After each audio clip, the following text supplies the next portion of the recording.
अनन्य चिंतयन्तो मां ये जना पर्युपासते तेषां नित्यभियुक्तानां योगक्षेम वहाम्यहम्. किती लोकांनी हा श्लोक ऐकला आहे? त्या श्लोकचा अर्थ काय होतो? कृष्ण सांगतात जे अनन्य माझं चिंतन करतात. काय करतात? अनन्य. अनन्याचा अर्थ काय होतो? त्यांच्या व्यतिरिक्त मला कुणाचंही चिंतन करायचं नाही, त्याला म्हणतात अनन्य. भगवंत स्पष्ट करतात. आपण काय म्हणतो? थोडे इकडे थोडे इकडे थोडे इकडे आपण असे वाटले जातो. आपला विश्वास श्रद्धा आपण काय करतो? असा प्रसादासारखा थोडा याला दे, थोडा त्याला दे, थोडा त्याला दे. पण कृष्णांनी इथं स्पष्ट सांगितलं अनन्य चिंतयन्तो माम ये जना पर्युपासते तेषां नित्यभियुक्तानां योगक्षेम वहाम्यहम्. जे शेवटचा जो शब्द आहे ना, योगक्षेम वहाम्यहम्, हा तुम्ही कुठे बघितलाय? या लहान मुली कोणाच्या आहेत? जास्त नाही, फक्त अर्धा तास. कारण की मी पुन्हा सांगतो, अगर माझं मी गुणानुवाद करत असतो ना, तुम्ही बिंदास गोंधळ करा. कारण की माझं गुणानुवाद ऐकून तुमचं कल्याण होणार नाही. आपण एखाद्या माणसाची कथा ऐकतो, लीला ऐकतो, एखादा सीएम आला, पीएम आला, किती शांतता ठेवतो आपण? ठेवतो का नाही? मी ते आता साक्षात अनंत कोटी ब्रह्मांडाचे नायक आहेत. कोण आहेत ते? एका ब्रह्मांडाचे नाही, अनंत कोटी ब्रह्मांडाचे नायक आहेत. अगर एवढी मोठी हस्ती अगर इथं असेल तर आपली त्यांच्या कथेविषयी किती गंभीरता असली पाहिजे का नाही? तर मी कोणता श्लोक घेतला थोडं सांगा तुम्ही. अनन्य चिंतयन्तो माम ये जना पर्युपासते तेषां नित्यभियुक्तानां योगक्षेम वहाम्यहम्. भगवान श्रीकृष्ण सांगतात जो माझं अनन्य चिंतन करतो, जो माझं अनन्य चिंतन करतो, ये जना पर्युपासते तेषां नित्यभियुक्तानां योगक्षेम वहाम्यहम्. जे शेवटचा शब्द आहे ना, योगक्षेम, हा तुम्ही बघितलाय कधी? कुठं वाचलाय? कुठं ऐकलाय? LIC काढलेली दिसते बऱ्याच लोकांनी, म्हणून तो शब्द वाचला.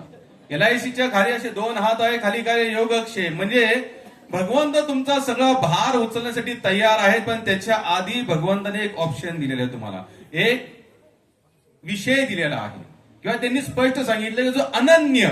कसा?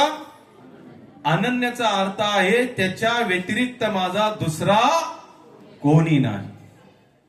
असे ह्या जगामध्ये अपवाद भक्त असतात. अपवाद म्हणजे शोधूनही सापडणार नाही असे भक्त असतात. आमची भक्ती कशी आहे?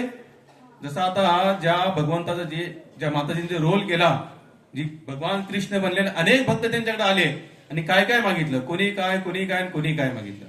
पण जो खरा भक्त असतो ना, खरा बरं का, जो खरा भक्त असतो तो भगवंताकडे काहीच मागत नाही. काही म्हणजे ते मात्रही मागत नाही. तो उलट तो म्हणतो, भगवंता तुम्ही जी स्थिती मला द्याल त्या स्थितीमध्ये फक्त माझा विश्वास तुमच्या प्रती तुटू नये. कळकळीची एका भक्ताची एवढीच विनंती असते, बाकी नाही. बाकी जे भक्त येतात जातात, देणे घेणं करतात, ते व्यवहारिक, ते व्यापारिक लोक आहेत. काय आहेत? व्यापारी. भगवंताला व्यापार आवडत नाही. आणि व्यापार आवडत असतं तर भगवंतांनी सांगितलंच नसतं अनन्य चिंतयन्तो मां. कृष्णाने स्पष्ट सांगितलेलं आहे, जो मला माझ्या व्यतिरिक्त कुणालाही भजत नाही त्याचा भार मी उचलतो. आता मला सांगा की भगवान कृष्णाने ज्यांचा भार उचलला असेल त्याला ह्या जगाची गरज आहे का? मला उत्तर द्या. नाही. किती जण तुमच्यापैकी असे लोक आहेत ज्यांनी परिपूर्ण भगवंतावर भार सोपवलेला आहे? 1 2 3 4. बाकीचे नाही सोपवला का? तुमची इच्छा आहे का की भगवंतावर भार सोपवण्याची? अच्छा, किती लोकांना विश्वास आहे की भगवंतावर भार सोपवल्यानंतर आपला भार हलका होईल? सगळ्यांना वाटतंय, पण त्याच्या 1 सेकंड आधी मी प्रश्न विचारला, किती लोकांनी सोपवला? एकानी नाही. आणि म्हटलं किती लोकांना वाटतं? सगळ्यांचा हात वरती. ही काय आपली विसंगती आहे भगवत भक्तीची. तुमचा अगर खरंच भगवंतावर विश्वास आहे, भगवंताची अनुभूती यावेळी वाटत असेल ना, तर तुम्हाला भगवंतावर भार सोपवावा लागेल. काय करावं लागेल? सोपवावं लागेल. तुम्ही अनेक भक्तांच्या कथा ऐकल्या. महाराष्ट्र तर काय संतांची भूमी. तुकाराम महाराज, नामदेव महाराज, अनेक अनेक अनेक भक्त आहेत. या भक्तांना भगवंताची जी प्राप्ती झाली, कारण काय आहे त्याच्या मागचं रिझन? त्यांनी सगळा भार भगवंतावर सोपवला होता. काय केला होता? आपण ऐकतो की एकनाथांच्या घरी भगवंतानी 1 नाही 2 नाही 3 नाही तब्बल 12 वर्ष पाणी वाहिलं. किती वर्ष? म्हणजे एक तप देखील भगवंतानी भक्ताच्या घरी केलं. आपण म्हणतो 12 वर्षात काय असतं, एक तप आहे. तर इथे भगवंतानी भक्त का बरं केलं असेल? कारण का एकनाथ महाराजांनी आपला सगळा भार भगवंतावर सोपवला होता. तुकोबरायांसाठी भगवंतानी वैकुंठातून विमान धाडलं. काय धाडलं? का धाडलं असेल? तुकोबरायांनी सगळा भार भगवंतावर सोपवला होता. आपल्यासाठी विमान येईल का हो? आपल्याला वैकुंठ रथ येईल, 1 2 3 4 घेरवाला. त्याच्यात पण कॅसेट लावली जाईल, श्रीराम जय राम जय जय राम. तो रथ येतो, पण त्या रथातून खरं तो वैकुंठाला जाईल का? कदापि शक्य नाही. भगवंत स्पष्ट सांगतात, जो जीवनभर मरेपर्यंत अंतिम क्षणापर्यंत भगवंतावर परिपूर्ण विसंबून जीवन जगतो त्यालाच भगवंताची अनुभूती येऊ शकते. दुसरा तिसरा मार्ग नाही. परंतु आपली जीवाची अवस्था कशी आहे? थोडासा भार आपण सोपवतो, कधी वाटतं की हाला पूर्ण भार सोपवल्यानंतर हा भार घेईल का नाही. आपल्या मनामध्ये काय आहे? शंका आहेत. काय आहेत?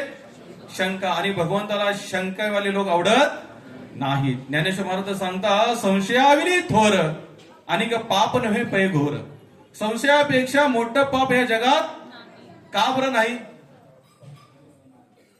कारण की संशयामुळे भगवंताच्या विश्वासामध्ये डामाडोलपणा येतो. काय येतो? डामाडोलपणा. मी तुम्हाला एक छोटीशी कथा सांगतो, आपला वेळ कमी आहे, फक्त 20 मिनिटं उरलेले आहेत. एक महात्मा होते आणि ते रोज भगवंताची कथा ऐकायला जायचे. काय करायचे? मी विचारतो ना काय करायचे, त्याच्या आधी मी तुम्हाला उत्तर सांगितलेलं असतं, तर तुम्ही मला हा ना काहीतरी बोला. तुम्ही काहीतरी बोलाल तर मला वाटेल की तुम्ही ऐकताय. एक महात्मा होते, काय करायचे? रोज कथा ऐकायचे. आता यांचं जे कथा ऐकणं होतं ना, परिपूर्ण विश्वासाचं होतं. कसं होतं? विश्वासाचं. आपले कथा ऐकणं कसं आहे? विश्वासाचं नाही. आपल्यामध्ये विश्वास नाही. आणि विश्वास नाही असं म्हणता पण येत नाही. कारण का? विश्वास आहे म्हणून तर आपण घरादारामध्ये राहिलोय. बायकोवर विश्वास, मुलांवर विश्वास, पैशावर विश्वास, धनावर विश्वास, व्यापारावर विश्वास. इथे विश्वास आहे म्हणून आपण तिथे टिकलो ना. अगर ह्या सगळ्या गोष्टी विश्वास नसता तर आपण घरात राहिलो असतो का? उत्तर द्या. नाही. म्हणजे विश्वास म्हणजे काय हे आम्हाला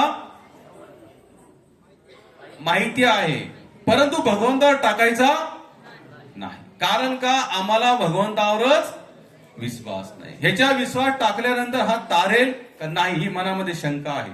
आता हे जे कथा ऐकाय जायचे तर ह्यांचा पूर्ण विश्वास होता की कथेमध्ये जे काय सांगितलं आहे ते परिपूर्ण 100% खरं आहे. एकदा हा असा श्लोक चालला कथेमध्ये, अनन्य चिंतयन्तो मा ये जना परिपास तेषां नित्यभियुक्तानां योगक्षेम वहाम्य. यांनी ती कथा ऐकली, तो श्लोक ऐकला आणि त्या श्लोक प्रती त्यांचा एवढा विश्वास दृढ झाला की त्यांनी ठरवलं की आता काहीच करायचं नाही. काय ठरवलं? म्हणजे जे काय मी करतोय काम धंदा छोटा मोठा तोही बंद. कारण का? भगवान कृष्ण काय सांगतात, जो अनन्य माझं भजन करतो त्याचा सगळा भार मी घेतो. आता यांचा या श्लोकावर पूर्ण विश्वास बसला आणि यांनी जे काय छोटं मोठं कार्य करत तेही त्यांनी सोडून दिलं. जे प्रॉपर भक्त असतात ना, खरे भक्त, ते संसाराच्या जास्त ताळमेळमध्ये स्वतःचा ताळमेळ बसवण्याचा प्रयत्न करत नाही. झाला ठीक, नाही झाला तरी ठीक. कारण की त्यांना माहिती आहे भगवंत शेवटी या संसारात आपण कितीतरी काही केलं टिकणार गाव इथे. तुम्ही आम्ही सगळे एकदा 1 वर्षाचे होतो, 2 वर्षाचे, 5 10 15 20, आता कोण 50 60 55 असेल. म्हणजे ह्या अर्थी आपण इथे टिकणार. किती लोकांना वाटतं इथं आपण कंटिन्यू टिकणार आहे? प्रत्येकाला वाटतं मरणार आहे. कोणाकोणाला वाटतं मरणार आहे? मग तयारी काय केली तुम्ही? मरणाची तयारी काय केली? जसं आता माताजी लोक ते आपल्या माहेरी जातात तर तयारी करतात ना, 5 दिवस 10 दिवस काहीतरी बॅग भरतात, कपडे लत्ते जे काय आहे. आपण शालिमाला जरी जायचं म्हणलं तरी आपण काहीतरी तयारी करतो. पण मरणाची तयारी कोणी केली का नाही? मग आपण शहाणे का मूर्ख? बोला ना. वाजवत का टाळ्या मग? आता मग शहाण्यांसाठी वाजा का मूर्खांसाठी? एक नंबर जे गाढ आहोत आपण, गाढ आहोत. तुकोबराया सांगतात, यादसाठी केला होता अट्टहास, शेवटच्या दिस एवढा जीवाचा आटापिटा का कशासाठी? सकाळ ब्रह्ममुहूर्तामध्ये भक्त उठतो, 3 वाजता उठतो, 3:30ला 4ला उठतो, कशासाठी उठतो तो? आम्ही लोकांना म्हणतो तुम्ही जरा लवकर उठा. लोक म्हणतात उठून करायचं काय? त्यांना म्हणतो या आमच्या घरी, सांगतो तुम्हाला काय करायचं. आम्ही तुम्हाला 4 वाजता उठवतो, 4 वाजल्यापासून ते 8 वाजेपर्यंत भगवंताचं नामस्मरण, कथा, कीर्तन, गीता पठण, गीता वाचन असतं. आम्हाला करायचंच नाही म्हटलं आमच्याकडे हे प्रश्न निर्माण होतो, उठून करायचं काय? तर हे प्रश्न आपल्या मनामध्ये येता कामा नाही. आता यांनी श्लोक ऐकला, यांनी कोणतं डिसिजन घेतलं? बोला, तुम्ही विसरू नका. तमोगुणातले आहात का? रजगुणातले आहात का? सत्वगुणातले आहात का? नक्की. मग लक्षात कसं राहत नाही? लक्षात ठेवा. मी पुन्हा विचारतो, कोणता निर्णय घेतला त्यांनी? काहीच करायचं नाही. किती विश्वास म्हणला पाहिजे? तुमच्यात आहे का असा विश्वास? बोला ना. संत सांगतात, अरे असेल हरी देईल खाटल्यावरी, आणि खरंच देईल. मी तुम्हाला कर्महीनता तुमच्यामध्ये जागवत नाही, कारण की कंटिन्यू भगवानाचं नामस्मरण करणे ह्याच्यासारखं मोठं कर्म दुसरं कोणतंच नाही. शिला प्रभुपाद म्हणायचे, त्या मुलांचा आवाज बंद कर.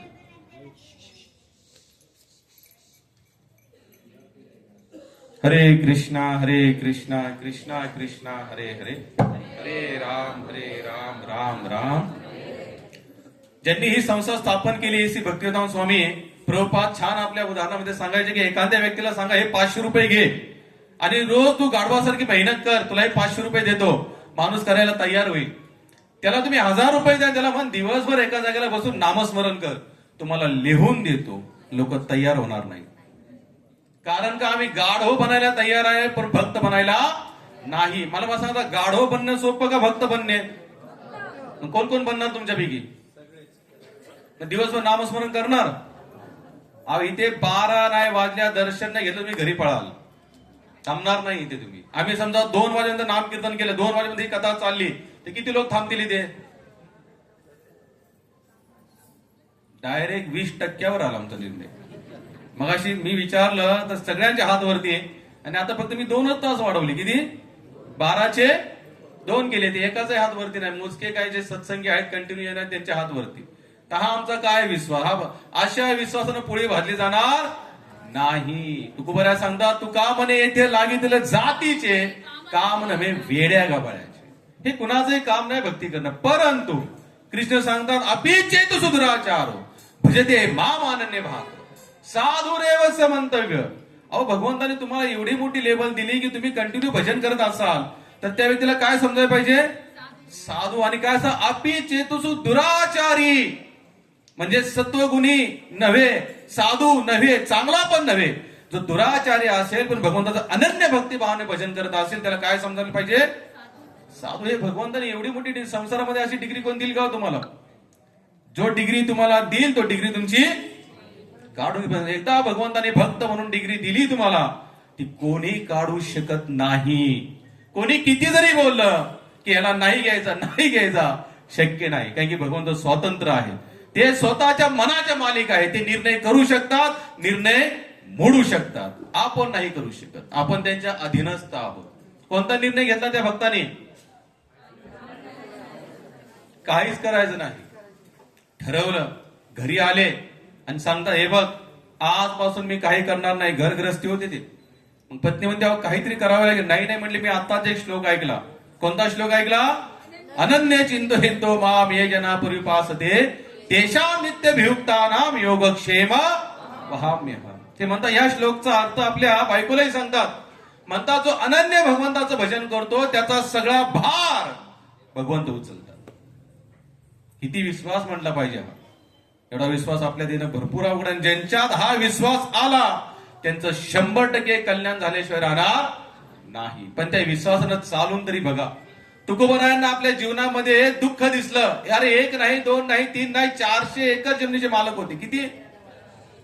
सगळी दान केली. सावकारगी होती त्यांची लाखो रुपयांची, ती त्यांनी दान केली. लोकांनी त्यांना नावं ठेवली. काय म्हटली? वह्या. ज्या सावकारच्या वह्या असतात ना, खाती लिहितो आपण, खाती लिहितात, ते खात्यांच्या वह्या घेतल्या दुःखातून, इंद्रायणी जवळ गेल्या आणि उडवले. लोकांनी काय म्हणावं? वह्या बुडवून संसार बुडविला आणि त्यांच्याच हातातून रामेश्वर शास्त्रींच्या गाथा पाण्यामध्ये सोडायला लावल्या, तेव्हाही जग काय म्हटलं? गाथा डुबुनी परमार्थ बुडविला. संसार दोन्ही साईडनं बोलतो. कसा बोलतो? तुम्ही आम्ही जे जगतोय ना, हे संसाराकडे बघत जगतोय, त्याच्याकडे बघत नाही जगत. ज्या वेळेला त्याच्याकडे बघून जगणं चालू केलं ना, या जगातले सर्वश्रेष्ठ सुखी व्यक्ती तुम्ही असाल. आम्ही भजन करतो, दान करतो, अगरबत्ती जे काय करतो, कोणीतरी मला बघताय आणि कुणातरी मनामध्ये माझी काहीतरी जागा निर्माण होते. या अवस्थेला भगवंताला आवडत नाहीत. म्हणून कृष्ण सांगतो अर्जुना, अरे अर्जुना, सर्व धर्म परित्याज्य माम एकम शरणम व्रज. अर्जुना, सगळ्या धर्माचा त्याग कर, मला एकट्याला माम एकम. काय सांगितले कृष्णाने? माम एकम म्हणजे मला एकट्याला शरण आहे, बाकी कुठे जायची गरज नाही. पण आम्हाला तसं करता येत नाही. आम्हाला वाटतं कृष्णालाही भजावं आणि इकडेही थोडं करावं. कसं शक्य आहे मला सांगा? गीतेमध्ये भगवंत ओरडून सांगता, तुकोबरायांचा एक अभंग मी कायम बोलतो. कोणता माताजी? अनेकांची स्तुती एका वाचून त्या पांडुरंगा, आम्हा विष्णुदासा एक विधी भाव न म्हणून देव अनेकांशी, शतखंड माझे होईल रचना जरी या वचना पालेटेन. आणि पुढे काय म्हणतात? तुका म्हणे माझा अनेक संकल्पे अवघेचे पापे घडतील. मी भगवंताला सोडून अगर माझ्या मनामध्ये कोणाची छबी निर्माण झाली तर या जगाचं पातक मला लागेल. काय लागेल? पातक मला लागेल. थोडासा विश्वास टाकून बघा. जीवनातला किंवा महिन्यातला आठवड्यातला एक दिवस असा ठरवा तुम्ही की तो दिवस जे काय घडेल भगवंताला धन्यवाद द्यायचं. काय करायचं? जो भगवंताला धन्यवाद देतो त्याचाच विश्वास पक्का आहे, अन्यथा नाही. काय केलं त्यांनी? काय निर्णय घेतला? काय निर्णय घेतला? मागे काहीच करायचं नाही. फिक्स. श्लोक एकच ऐकला, निर्णय पक्का झाला, सुरुवात झाली. रोज उठायचं, तेवढा श्लोक बोलायचा. अनन्य चिंतो यंतो माम ये जना पूर्वीपासदे तेषा नित्य भियुक्तानाम योगक्षेम पहाम्यहम्. लोक म्हणे, अरे काहीतरी काम कर. गरज नाही, माझा भार भगवंतानी. लोक म्हणे, कसं काय उचललं? कारण की मी त्यांचं कंटिन्यू चिंतन करतो. काय करतो? चिंतन करतो. आता कंटिन्यू चिंतन करत होते, काम धंदा बंद केला, इन्कम बंद झाली. आता इन्कम बंद झाल्यानंतर ज्या काही गरजा आहेत त्या भागवणार कशा? मग जे काय छोट्या मोठ्या गोष्टी होत्या त्या विकण्यास सुरुवात केली प्रभूजी. विकण्यास सुरुवात केल्यानंतर हळूहळू सगळं विकत विकत विकत सगळं विकलं गेलं. म्हणजे घरही राहिले नाही राहण्यासाठी. मग पत्नीला घेतले आणि नदीच्या तटावर जाऊन राहण्यास सुरुवात केली. एका झाडालाच आपलं छत बनवलं आणि तिथे राहण्यास सुरुवात केली. मग मधुकरी भिक्षा वगैरे मागण्यास सुरुवात केली. आता मधुकरी भिक्षा ही रोज रोज तरी भेटेल का? बोला ना. कारण की आम्ही कुणाला देतच नाही. त्यामुळे साधू संतांचं मरणच आहे सध्या. जीवनात लक्षात घ्या, दिल्याने कधी कमी होणार नाही. देऊन तरी बघा, पण दिल्यानंतर मी दिलं एवढा भाव सोडा. पण नाही, भगवंताने तुम्हाला त्याच्या 10 पट दिले ना, मी हा मार्ग सोडून देतो. पण आपण दिल्यानंतर हा भाव ठेवतो ना, मी दिलं, त्याच्यामुळे भगवंत मान्य करत नाही तुम्हाला.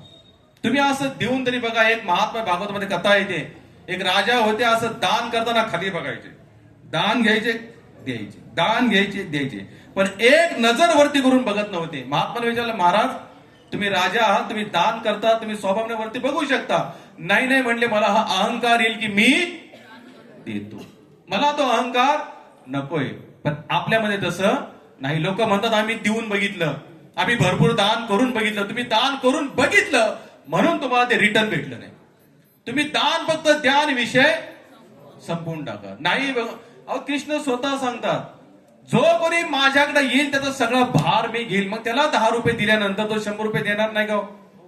एवढा तरी व्यवहार त्याला समजतच असेल का नसेल समजत? बोला ना, बोला जोरात. समजतो त्याला, तो समजतो, पण आम्हाला काही समजत नाही. त्या लोकांना सांगायला लागले, मी त्यांचं भजन करतो, चिंतन करतो, आता मी काही करणार नाही. नदीच्या तटावर आले, झाडाखाली राहायला लागले, रोज मधुकरी मागायला लागले. मधुकरी लोक एकदा द्यायला लागली, दोनदा द्यायला लागली, तीनदा द्यायला, चौथ्यांदा. पण आता हे महाराज रोज त्यांच्या दारात उभे. रोज दारात उभे म्हणले, कोणतरी किती दिवस? बोला ना. नाही देणार.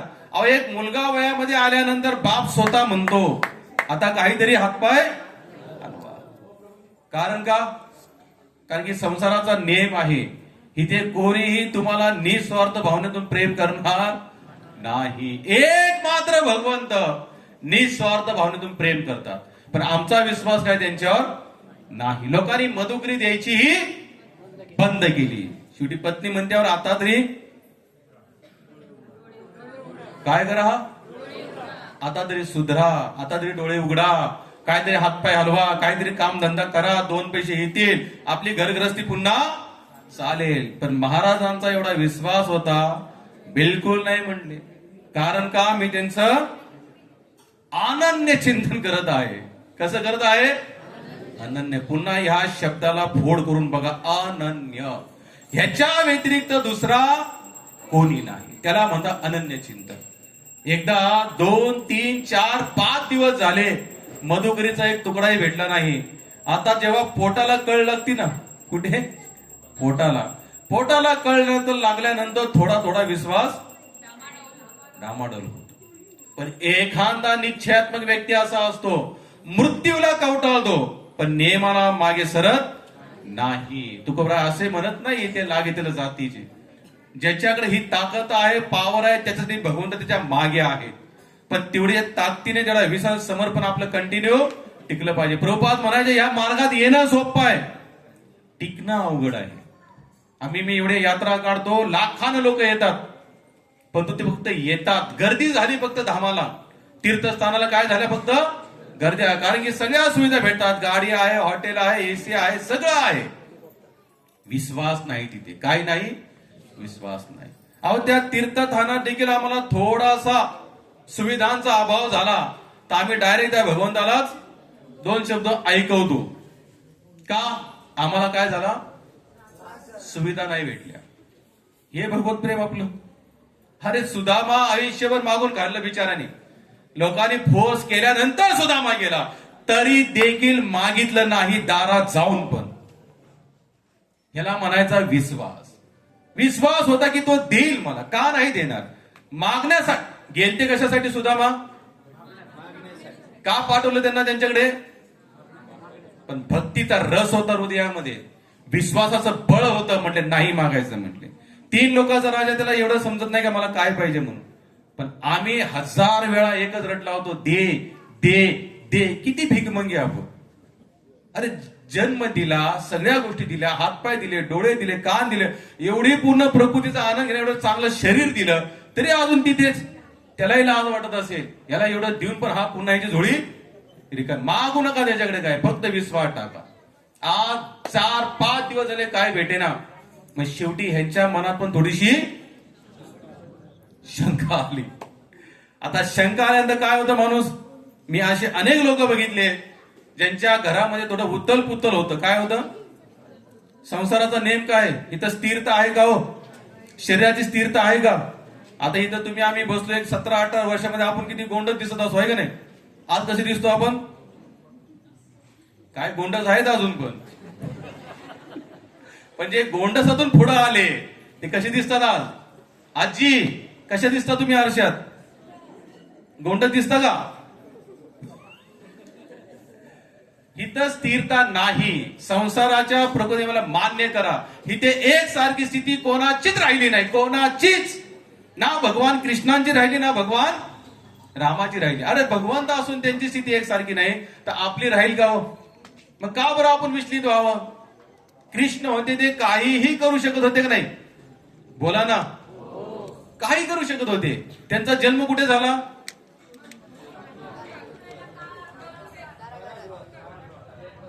जेलमध्ये झाला. कुठे झाला? जेलमध्ये झाला.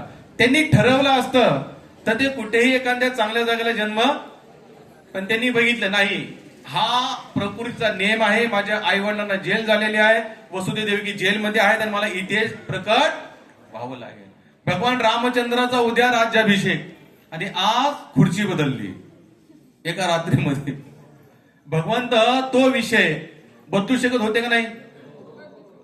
क्षमता नव्हती त्यांच्यात, पण तरी देखील त्यांनी आहे ते स्वीकार केलं. आम्ही मात्र म्हणतो आम्ही आहे तसं स्वीकार करणार देवा आम्हाला एकही दुःखाचा दिवस दाखवू नको. देवा आम्हाला एकही क्षण दुःखात. किती मूर्खाच्या प्रार्थना करतो आम्ही. अरे स्वतःचे डोळे रोज घाण निघते. किती लोकांना वाटते की 24 तास घाण निघावी. बोला ना. नाही वाटत, पण सकाळ उठल्यानंतर म्हणजे स्वतःच्या शरीराचे आधिपत्य आपण गाजवतो. हे शरीर देखील आपल्या अधीन होऊन कार्य करत नाही. मग ते सुख दुःखाचं भरपूर लांबची गोष्ट आहे. म्हणून जसं आहे त्याला तसं काय करा. कुठे होतो मी कथेमध्ये कोणत्या विषयापर्यंत पोहोचलो होतो. पोटात कळ लागली, भूक लागली. भूक लागल्यानंतर मग पत्नी म्हणते डोळे खोला, आता तरी काहीतरी बघा. ठीक आहे, देव देव आपापल्या जागेला बरा आहे, पण त्याला एवढं इन्व्हॉल्व करायची काही गरज नाही. आम्ही लोकांना म्हणतो भजन करा, पण लोक म्हणतात ठीक आहे तुम्हाला काही काम नाही तुमचं तुम्ही करा, पण देवाला एवढं आपल्या जीवनात उतरवण्याची गरज नाही. मूर्ख आहात, मूर्ख. मी सांगत नाही, तुकोबराया सांगतो.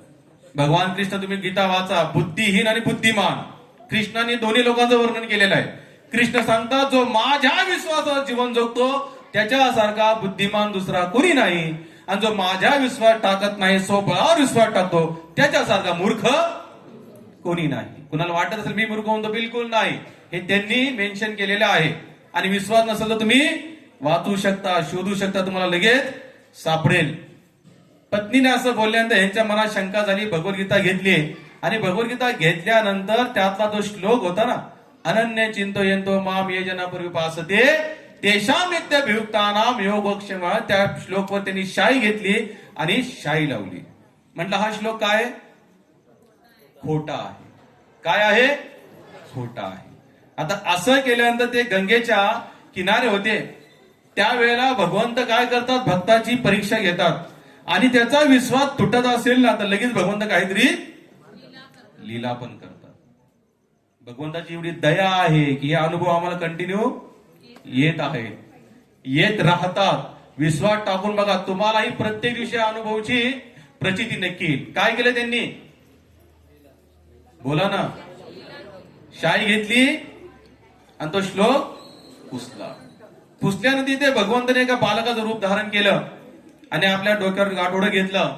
त्यांच्या घरी गेले आणि त्यांच्या पत्नींना म्हणतात की आमच्या गुरु महाराजांनी तुम्हाला हे दिलेलं आहे. तर म्हणले कोण तुमचे गुरु महाराज? तर ते छोटेसे बालक भगवान कृष्ण रूपात म्हणतात की तुमचे जे पती आहेत ते आमचे गुरु महाराज आहेत. तर पत्नी म्हणते आजपर्यंत त्यांनी कुणाला शिष्य वगैरे केलेलं नाही. नाही म्हणजे तुम्हाला माहित नाही, त्यांनी मला आताच शिष्य केलं काही वेळेच्या आधी. काय म्हणले? थोड्या वेळाच्या आधी त्यांनी. कारण का दोष पुसण्याचं काम कोण करतो? गुरु करतो. कोण करतं? म्हणले त्यांनी आताच माझा एक दोष दूर करण्याचा प्रयत्न केलेला आहे. मला आताच मी त्यांचा शिष्यत्व स्वीकार केलेला आहे आणि त्यांनी हे दिलेलं आहे. म्हणले जाऊन फक्त माझ्या घरी दे. आणि घरी दिल्यानंतर ते तिथून निघून गेले. कोण? आवाज द्या.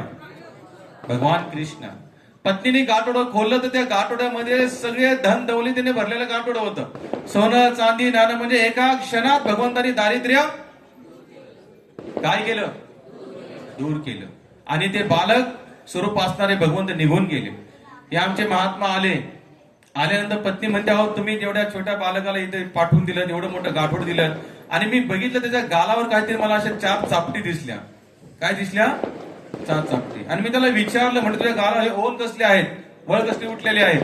तर ते म्हणतात मला थोडासा उशीर झाला, गुरु महाराजांनी बोलवलं होतं तर मला यायला थोडासा उशीर झाला, आणि उशीर झाल्या म्हणून त्यांनी मला दंड म्हणून काय केलं, माझ्या गालावर चापटे. आपण एका त्याला मारतो, वळ उठतात ना, जोरात मारल्यानंतर वळ उठतात बघा. 4 बोटं दिसतात, 3 बोटं दिसतात. म्हणजे तुम्ही एवढ्या बालका, लहान बालका तुम्ही एवढा वळ मारला. 12 वाजलेले आहेत. 2च मिनिटं घेतो, जास्त वेळ घेणार नाही. कुठे होतो मी? म्हणजे तुम्ही ऐकताय, म्हणजे तुम्ही ऐकताय. पत्नी म्हणती अहो एवढ्या जोरात तुम्ही का मारावं त्याला? तर ह्यांना काय समजलं नाही की झालं ते म्हणतात काहीतरी फोडून सांग मला समजेल तुला काय सांगायचं नक्की. मग ती सांगते एक बाल रूपामध्ये आले होते, गाठोडी होती त्यांच्याकडे. त्यांनी मला गाठोडी दिली. गाठोडी बघा पूर्ण धनाने भरलेली आहे, पण तू त्यांच्या गाला 4 चापटी तुम्ही त्यांना मारा त्यांनी सांगितलेलं आहे. आता यांना समजाय काय वेळ गेला नाही. जो भक्त असतो ना, भक्त थोडा कन्फ्युज होऊ शकतो, पण येणाऱ्या काही वेळात लगेच सतर्क होतो. लगेच त्याला ती लीला, ही भगवंताची लीला आहे, याच्यात काहीतरी आमचं कल्याण आहे. लगेच त्यांना कळून चुकलं की मी जी चापट मारली भगवंताच्या गालावर ती चापट नव्हती, मी तो श्लोक फोडला ना. काय केलं त्यांनी? शाई घेतली आणि तो श्लोक खोडला. तो श्लोक खोडला तर भगवंताने काय केलं? भगवंताच्या गालावर आपण तेच करतो. भगवंत सांगता, अरे माझ्या विश्वास टाक, विश्वास टाक, विश्वास टाक. सगळा भार मी उचलेल, भार उचलेल, भार उचलेल, पण आमचा काय विश्वास बसत नाही. तर आपण किती चापटी मारत असतो भगवंताला. रोजच्या रोज कंटिन्यू चालूच आहे आपल्या त्या गोष्टी. एखाद्याचं ऐकणं नाही म्हणजे आपण त्याचा काय करतो? अपमानच करतो. जसं आईचं चार चौकात आपण ऐकलं नाही, आई काय म्हणते? चार चौकात माझं का नाही ऐकलंस? आणि कृष्ण गीतेमध्ये अनाउन्समेंट करतायत, घोषणा करतायत, अरे मला शरण आहे, शरण आहे, शरण आहे. सगळा भार उचलेल, उचलेल, उचलेल, पण आमचा विश्वास काही नाही. तिथे ते महात्मा म्हणतात, भगवंता चुकलो, माफ करा, पुन्हा अशी चूक करणार नाही. पण तुम्ही बाल रूपामध्ये येऊन यांना दर्शन दिलं, मला का नाही? पुन्हा संकल्प घेतला प्रभूजी, जोपर्यंत तुम्ही मला पुन्हा त्याच बाल रूपात दर्शन देत नाही, मी अन्न पाणी स्वीकार करणार. आणि एक नाही, दोन नाही, 10-12 दिवस ते तसेच बसले आणि शेवटी भगवंताला यावं लागलं प्रभूजी. आणि आल्यानंतर भगवंतांना दर्शन दिलं आणि त्यांना भगवंतांना सांगतात की काळजी करू नका, तुमचा सगळा भार मी उचलेल. ही जी लीला कथा जन्माष्टमी आपण करतो, कशासाठी करतो? याचा मागचा काय मेन टार्गेट काय आपलं? की भगवंताचा विश्वास दृढ व्हायला पाहिजे. हे सगळं करून विश्वास दृढ होत नसेल, ते सगळं काय फेल आहे. 12 वाजले, आपण वेळ घेणार नाही. आता आरती होईल. आरती झाल्यानंतर प्रत्येकाने इथे दर्शन करा. जो काय भोग 56 भोग असेल घ्या. ज्यांचा उपास आहे ते सोडू शकता.